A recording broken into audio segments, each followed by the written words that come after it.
Mesure de durée. Commençons par quelques rappels sur les mesures de durée, en commençant par l'année.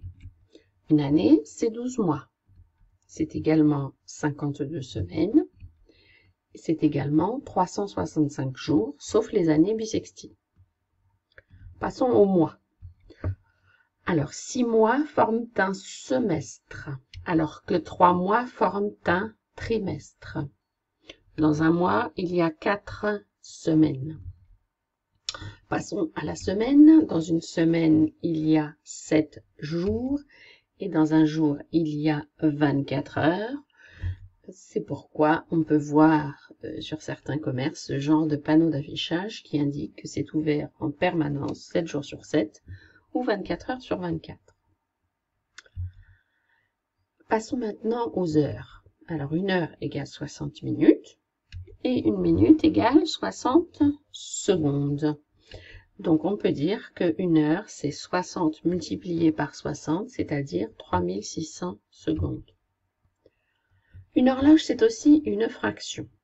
Commençons par l'exemple ici, où on a représenté sur cette horloge un quart d'heure, colorié en jaune. Si on fait la même chose avec une fraction, eh bien, cette fraction a été coupée en 4 et j'ai colorié la même portion.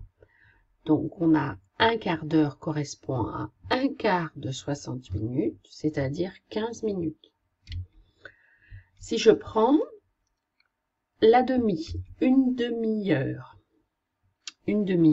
et que je positionne la fraction équivalente, j'ai colorié une part sur 2, donc j'ai colorié un demi de 60 minutes, c'est-à-dire 30 minutes. Et ensuite, avec 3 quarts d'heure, si je prends la fraction équivalente, elle est coupée en 4 et j'ai colorié 3 parts sur 4. Donc 3 quarts de 60 minutes égale 45 minutes. Je récapitule, un quart d'heure c'est 15 minutes, une demi-heure c'est 30 minutes et 3 quarts d'heure c'est 45 minutes. Alors, pour manipuler les durées, il faut faire très attention et je vais faire là un petit comparatif entre la monnaie qui va être divisée en 100 et les heures qui sont divisées en 60.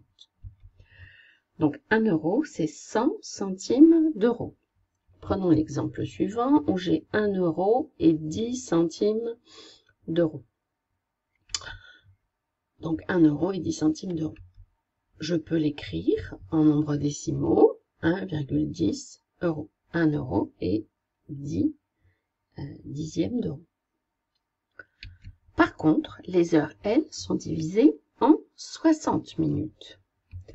Si je prends l'horaire suivant, 4h45, 4h45 minutes, je n'ai pas le droit de l'écrire 4,45, car les heures sont divisées en 60 et non en 100.